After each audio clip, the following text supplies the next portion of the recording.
Oi, gente! Tudo bem com vocês? Eu espero que vocês estejam muito bem, tanto vocês quanto suas famílias e amigos. Bom, gente, eu sou a professora Ana Paula Mendorfer, professora de Teoria do Conhecimento 1, e hoje nós temos a 11ª aula para o curso de Filosofia, Licenciatura à Distância da UFPEL. Hoje eu vou falar com vocês sobre atomismo lógico.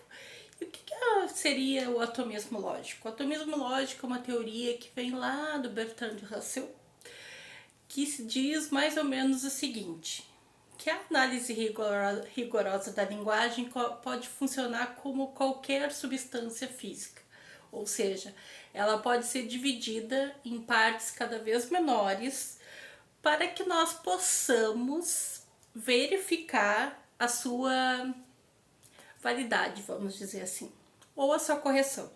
Acho que é melhor correção.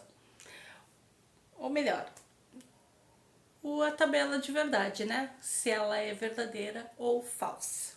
Essa teoria veio, ou pelo menos é melhor especificada, no seu artigo da denotação, que eu vou falar daqui a pouquinho, mas eu vou falar para vocês sobre o que o Russell mais ou menos pretendia com isso. Bom, ele queria tratar sobre as coisas que não têm existência, não existentes. Ou seja, para o Russell só se pode falar, só se pode denominar verdadeiro ou falso sentenças que tenham existência ou coisas que tenham existência, coisas, seres vivos, enfim. Então, o que acontece? Isso vem mais ou menos de uma crítica que ele tinha com os intencionalistas, né? Para os intencionalistas, lá do Brentano, que trouxe essa teoria da Idade Média, toda propriedade, todo evento mental, vamos dizer assim, como crenças, sensações, elas podem se adequar, podem ser sobre um objeto. Então, por exemplo, se eu digo para vocês a mesa que está à minha frente, tem uma sentença que eu estou falando sobre algo específico, que é uma mesa de escritório que está na minha frente, que é óbvio que vocês não podem ver porque está atrás do telefone, da câmera. Beleza. Só que aí eu tô falando de uma coisa existente, eu tô verificando, eu tô vendo com meus próprios olhos, né, um dos meus sentidos, e eu posso dizer que é verdadeiro, que tem uma mesa na minha frente. Vocês não precisam acreditar no que eu tô falando. Vocês precisam, né, imaginar pelo menos que eu estou falando a verdade. Tranquilo. Só que o que acontece? Um dos discípulos do Brentano, o Maynard, acho que é assim que se fala, ele dizia que a gente pode falar e pode tratar sobre coisas não existentes. Que seria como? O círculo quadrado e a montanha de ouro. São dois exemplos mais, digamos assim, mais famosos. Mas aí eu vou dizer assim para vocês, o círculo quadrado. Nossa, ele tá falando de duas coisas que separadas têm uma existência. Na geometria, pelo menos, nem que seja uma existência abstrata lá da matemática. Tranquilo. Mas, quando tu une os dois, círculo, quadrado, parece no mínimo estranho. A mesma coisa a montanha de ouro. Ela tem uma existência, pelo menos por definição, por conceito, de duas coisas também. A gente sabe o que é o ouro, a gente sabe o que é a montanha. Mas se eu falar sobre uma coisa que não tem existência nenhuma, ou seja, que eu não tenha nenhuma referência, que não tenha referência no sentido bem freguiano de um objeto, como, por exemplo, uma palavra que eu inventei, bevame. Bevame não tem existência nenhuma. Tu vai procurar em qualquer lugar, Google, enfim, é uma palavra inventada. O que o Russell quis dizer, mais ou menos, grosso modo falando, é que a gente não pode simplesmente fazer como o Frege fazia. O Frege dizia que coisas não existentes estão numa classe vazia, né? Num conjunto vazio, para ser mais matemática. O Russell, ele não acreditava nisso e dizia que não era possível pensar numa coisa dessa. Aí eu trouxe para vocês o livro Os Pensadores do Russell, o artigo sobre da denotação, que é o artigo que ele explica como que o atomismo lógico pode funcionar. O artigo da denotação, gente, ele fala sobre expressão denotativa, que é qualquer uma das seguintes expressões: um homem, algum homem, qualquer homem, cada homem, todos os homens. E mais adiante, ele faz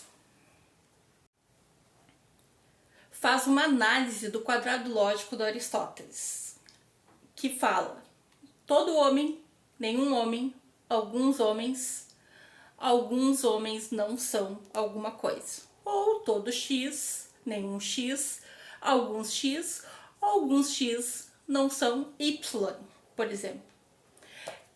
O Russell fala o seguinte: se tudo entre parênteses, significa se X é sempre verdadeiro. Se nada significa se X é falsa, sempre é verdadeiro, que algo é falso. Se algo significa é falso que CX é falsa, no caso entre parênteses, né? É sempre verdadeiro. Beleza. Aí, para isso, ele analisa a seguinte sentença: o atual rei da França. Bom, quando ele pensou nisso e escreveu isso, ou pelo menos no contexto que ele coloca, não existia um rei da França. Aí a gente pensa, né? Como que nós vamos denominar uma não existência? Que é aí que ele queria chegar, com diminuir a análise da linguagem em partes cada vez menores para analisar parte por parte. Seria sentença por sentença, frase por frase. Bom, enfim, o que ele fala no texto dele? Que o objeto da denotação que é denotar, designar objetos, é de grande importância, não só para a lógica e a matemática, mas também para a teoria do conhecimento. Por exemplo, sabemos que o centro da massa do sistema solar num instante definido é algum ponto definido e podemos afirmar um determinado número de proposições acerca dele. Mas não temos conhecimento de trato imediato desse ponto, que é conhecido por nós através da descrição, ou seja, nós não temos um conhecimento de fato daquilo. Os nossos sentidos não são capazes, né, de nos levar a isso, é isso que ele quer dizer. A distinção entre conhecimento de trato e conhecimento acerca de é a distinção entre as coisas de que temos representações e as coisas que somente alcançamos por meio de expressões denotativas. O que isso significa? Quando eu tenho conhecimento de trato, como o caso da mesa de escritório que está na minha frente, eu estou verificando com os meus olhos que existe a mesa. E vocês vão ter essa crença a partir da descrição que eu estou fazendo, certo? Mas o conhecimento acerca de, eu só tenho a partir da descrição daquilo ali. Por exemplo, eu sei que existem vários outros planetas, certo? Mas eu não consigo, a olho nu, enxergar esses planetas. E ali na rua, quando está à noite, coisa e tal. Então eu tenho a descrição desses planetas. É assim que funciona.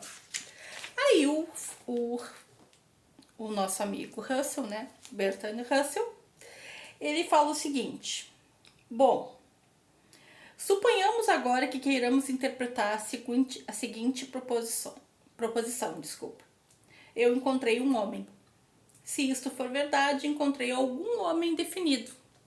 Sim, eu não encontrei qualquer homem, encontrei uma pessoa específica. Mas isto não é o que eu afirmo. O que afirmo é de acordo com a teoria que defendo. Eu encontrei X e X é humano. Não é sempre falso. Geralmente definindo a classe dos homens como classe de objetos que tem o predicado humano, dizemos que C, um homem, significa CX e X é humano. Nem sempre é falso. Sim, porque a qualquer momento eu posso encontrar um ser humano. Beleza. Isso deixa um homem, por si própria, completamente destituída de significado, mas atribui um significado a cada proposição em cuja expressão verbal um homem ocorra. Ok. Considere-se a seguir a proposição: todos os homens são mortais. Essa é básica, ensino em qualquer curso de lógica.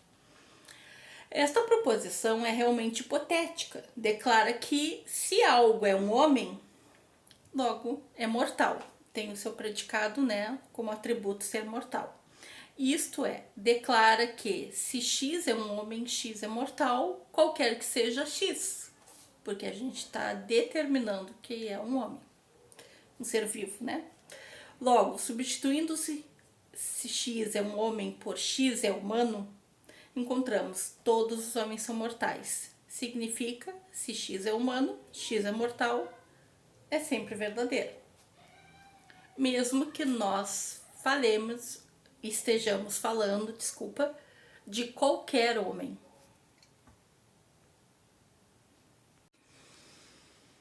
Agora resta nos analisar algo com o artigo a ou o.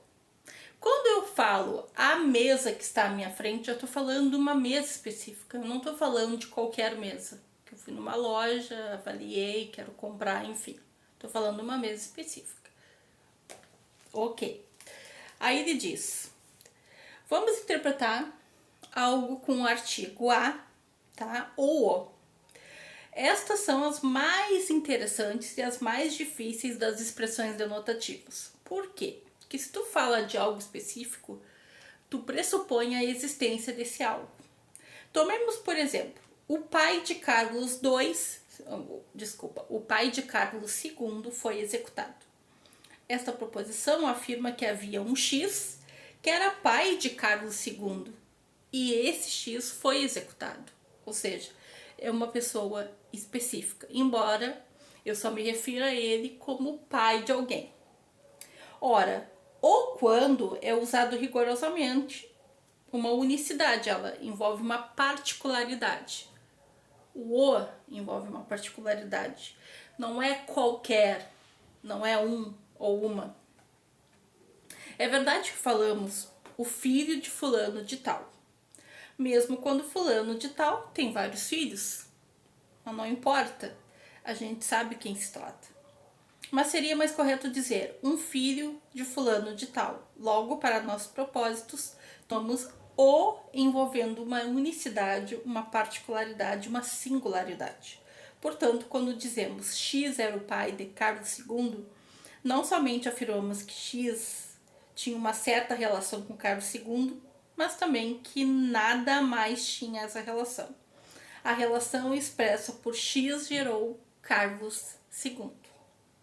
Para obter um equivalente de X era o pai de Carlos II, devemos acrescentar, se X é diferente de se Y é diferente de X, Y não gerou Carlos II, ou que é equivalente, se Y gerou Carlos II, Y é idêntico a X. Portanto, X é o pai de Carlos II, torna-se X gerou Carlos II e se Y gerou Carlos II, Y é idêntico a X. É sempre verdadeira para Y. Aí a gente usa um dos princípios da lógica, que é a lei da identidade, onde diz que Y só pode ser igual a Y. Como a gente acaba traduzindo para o nosso propósito aqui. Eu não vou continuar, gente, porque assim, essa é uma análise lógica que era melhor especificar no quadro, colocar um por um para vocês, mas pode deixar que esse texto eu vou deixar no e-aula para vocês. Enfim, bom, o que o Russell fala? Ele denomina essas expressões denotativas, ele particulariza cada uma delas e verifica o seu valor de verdade a partir do quadrado lógico aquele de ser tudo, ser nada, ser algum, que eu falei para vocês antes, que seria uma analogia ao quadrado lógico de Aristóteles. Ali ele diz que as coisas sem existência não podem ser denominadas, não podem se atribuir verdadeiro ou falso, porque transgride algumas leis da lógica, tal como a lei do terceiro excluído, que eu já falei num vídeo para vocês, que, por exemplo, se algo é A, ou esse algo é A ou não é A, não existe uma terceira possibilidade. Se eu estivesse grávida, eu estou grávida ou não estou grávida, não existe a pessoa grávida pela metade. O que mais? Bom, eu acho que a princípio a lei do terceiro excluído é essa. E a lei da identidade, que eu falei para você, A igual a A de acordo com as suas características. Algo só pode ser igual a si mesmo. E aí, ele fala também da noção de diferença. Quando eu falo que X é diferente de Y, por exemplo, X, Carlos II, é diferente do seu pai, que é Y. Por mais que eu não tenha nomeado o pai de Carlos II, se eu sei quem é Carlos II, logo eu sei quem é o seu pai, certo? E aí, o que ele faz? Ele pega essa proposição atual, rei da França, desmembra e verifica o seu valor de verdade, para, no final, perceber como que com essa análise lógica a gente pode dizer se algo existe ou não existe e cuja não existência não é tão fácil assim de atribuir o seu valor verdade, certo? Nesse sentido, então, o Russell, ele se contrapõe tanto a Frege, né, com a questão do conjunto vazio, quanto alguns intencionalistas, cujo um seria o discípulo do maior deles, que é o Brentano, que é o Memling. Enfim, a nossa última aula eu vou falar sobre a filosofia da biologia, que aí eu vou falar de uma filósofa que ainda é viva, que é a Ruth Mírica, que ela não fala apenas de eventos mentais, ela fala que todo objeto, tudo que a gente representa, tanto físico quanto mental, pode ter uma intencionalidade e existe a noção de propósito nisso. Propósito, objetivo, enfim. Aí talvez a gente consiga fechar essa parte, tá bom? Bom, esse atomismo lógico, como tem todo esse desmembramento da análise da linguagem, eu não vou cobrar em avaliação para vocês, é só a nível de conhecimento. Como uma questão epistemológica, é importante que vocês saibam sobre isso, é importante ter uma noção, uma introdução sobre esse tema. Por quê?